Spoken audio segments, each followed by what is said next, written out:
Alright, what's up, everybody? So, for 9.2, we are getting into arcs. So, this is something pretty new to us. I'm going to make two videos for this section. One that's dealing with arc measure, and one that's dealing with arc length. So, let's get into it. So, when you think of a circle, right, and if you were to draw in two radii, so radius AC and radius BC, what ends up happening is you make an angle where those two radii are meeting. But the other thing that you're doing is you're sectioning off a part of the circle.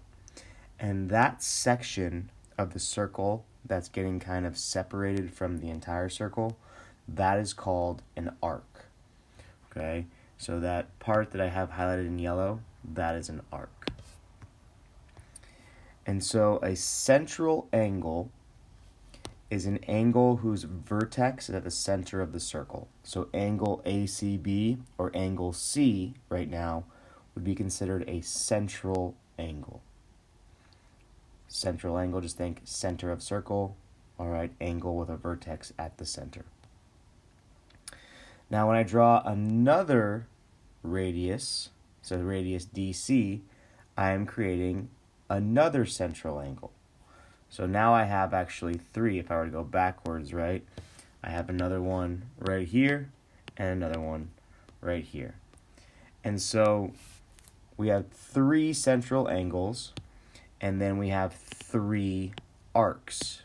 It would be arc AB, arc BD, arc AD. Now I want you to think about this for a second. Look at the three angles in the center. What are those three angles creating? If I start at angle 1, and then I go to 2, and I go to 3,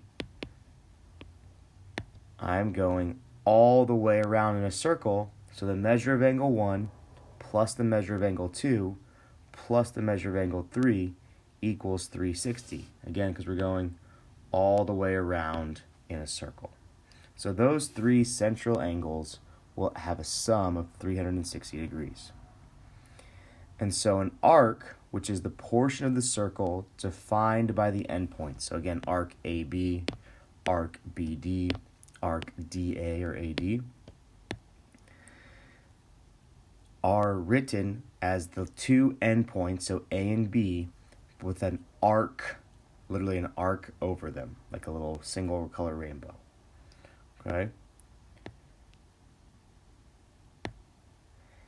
And then we have what's called arc measure. So we have central angles, which are technically sectioning off parts of the arc, parts of the circle to create the arcs. And each one of those arcs has a measure. So there's two parts about an arc. There's arc measure and there's arc length. Arc measure is in degrees. Arc length, that is like a piece of the circumference, so like centimeters, meters, inches. So an arc's measure is in degrees, and an arc length is in an actual measurable unit. So the arc measure is actually very simple. It's the same degree amount of the central angle that's creating it. So arc measure is equal to the central angle creating the arc. So if we looked back at our diagram, notice how angle 1 is sectioning off arc AB. So angle 1 and arc AB have the exact same degree measure. So if angle 1 was 120, arc AB's measure would equal 120. Okay? As I just said. So there's three types of arcs. Okay, just how there's three types of angles, there's acute, obtuse, and right. Same thing with arcs. We have a minor arc, which has a measure less than 180. We have a major arc, which has a measure greater than 180. So the one thing about arcs, guys, is if we're talking about arcs greater than 180, usually we'll use a point in between to name the arc. So for example, if I looked at arc AB, Notice how if I said arc AB and I went this way, the endpoints are A and B, right? But that could also be the yellow one that we have right now. So to name the two different ones, we'll use point D to let us know we have to pass through point D to talk about the angle or to define arc ADB. So arc ADB would be that one in purple right there. So again, normally when we're naming major arcs, we're going to use the two endpoints, but then we'll also include a point that it passes through, in this case, point D. And then finally we have semicircle, which the endpoints are a diameter, right? And that's going to be half of the arcs, or half of the distance around the edge of the circle. So that would be, if the whole way around is 360, because angles 1, 2, and 3 are 360, then half of that would be 180. And so that's why I talk about a diameter, right? Because a diameter, which passes through the center, cuts a circle in half. Okay?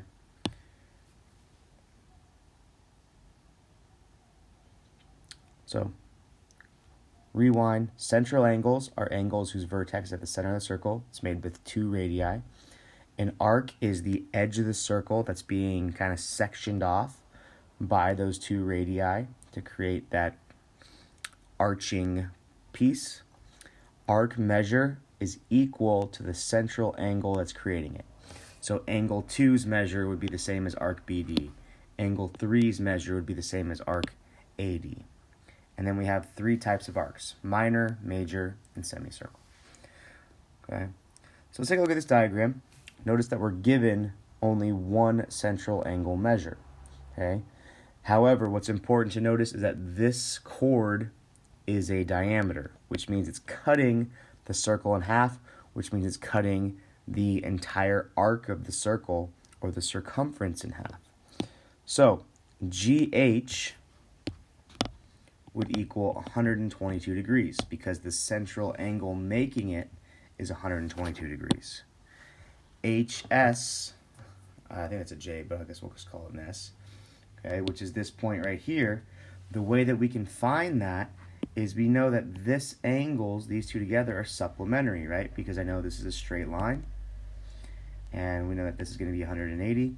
So I can do 180 minus 122. That gets me 58 degrees. Well, if that angle is 58 degrees, then that means that arc HS is also 58 degrees. GLH, G to L to H. Okay, so we're looking at the purple arc. Well, GLS, this part here in yellow, is a semicircle, so we know it's 180. So we can do 180 plus 58 to get 238. So the reason why I'm adding the 58 is because we have this piece right here to add on to get GLH. The other way that that problem could be done is you could have done the entire circle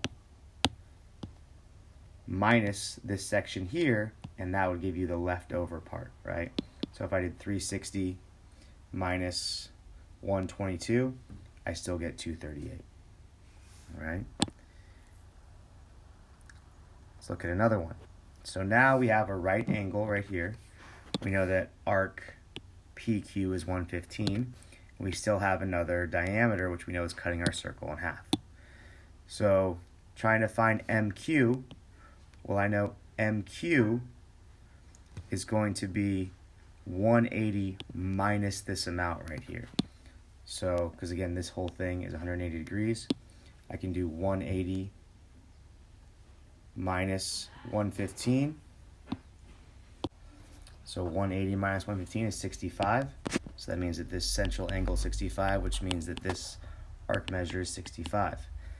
M and P, from M to N to P, well, M and P are creating a diameter, so I know that that's going to be 180. And then M and Q. M and Q start at M, go through N, go all the way to Q. Easiest way to do that one would probably just be 360 minus 65, so that's 295. So notice, guys, that the biggest concept here is remembering that central angles are equal to the arc measure. So if you can find the angles, you can find the arc measures. And then also remembering that the diameters are cutting the circles in half. Okay. So just a couple of things here. Information-wise, I don't think you need to write this stuff down. Congruent arcs are arcs that have the same measure, right? So if I know that angle 1 is congruent to angle 2, then I know that the arcs that are associated with them, FG and JH, would also be congruent. Okay? And then adjacent arcs are arcs that have one point in common. Okay, so like FG and GH, they have G in common. GH and HJ, they have H in common. Okay, so those are just adjacent arcs. Okay, and then if we look at this problem right here, okay, trying to solve for x, we're not going to do the whole thing here, but it's important to notice that RV is a diameter, so that means that these three angles would all add up to 180. It's a straight line. RV is a straight line. So we could do 8x minus 4 plus 13x minus 3 plus 5x plus 5 equals 180. Okay, and then once you have x, obviously, then you could plug it in to find all the measurements that you need. All right.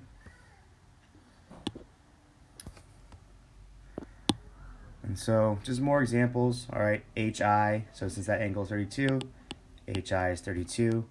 IJ, central angle is a right angle, so IJ is 90. JK, well, this is 90, and notice this is a diameter. This angle right here is gonna be 180 minus 90 minus 32. So that's gonna be 58.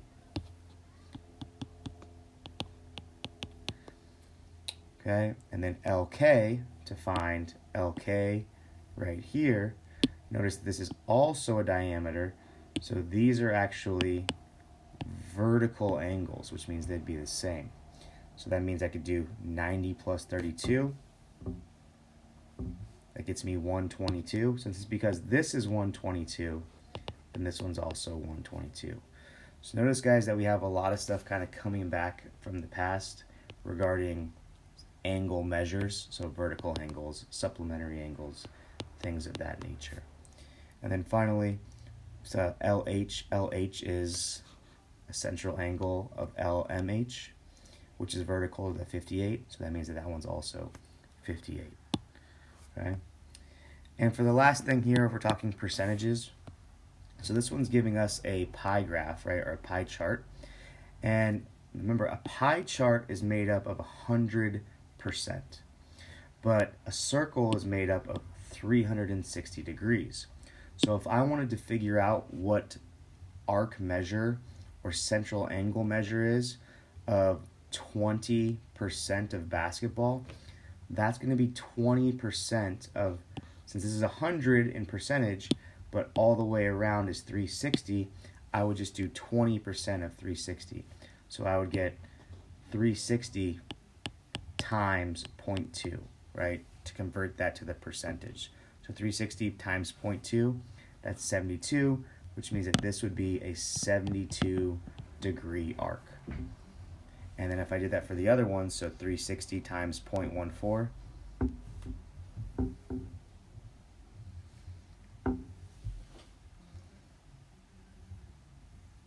that gets me 50.4. So each of these is 50.4. Then if I do 360 times 0.16, gets me 57.6. And then 360 times 0.18 gets me 64.8. And if I were to add up all of those, I should get 360.